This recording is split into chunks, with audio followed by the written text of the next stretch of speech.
नमस्कार, मी स्वाती फूडी स्वातीमध्ये आपल्या सर्वांचं स्वागत आहे। आमच्याकडे खिचडी म्हटलं की हा मेनू अगदी फिक्स असतो, तो म्हणजे मिरची भजे।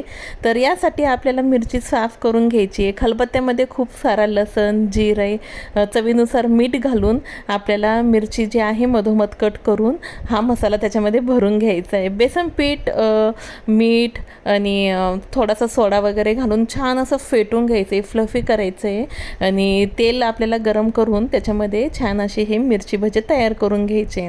तर जास्त घट्ट किंवा जास्त पातळ न बनवता अशा बेसन पिठामध्ये मिरची डिप करून आपल्याला सोडून द्यायची। गरमागरम मिरची भजे गरम गरम खिचडीसोबत आपल्याला एन्जॉय करता येईल। मी मधोमध आपल्याला कट करून दाखवते। मसाला अगदी छान आपला असा फील झालेला आहे। अशा प्रकारे मिरची नक्की ट्राय करा, खूप आवडेल। रेसिपी डिटेलमध्ये मी लवकरच शेअर करणार आहे माझ्या चॅनलवर। रेसिपी आवडली असेल तर प्लीज चॅनलला सबस्क्राईब करा।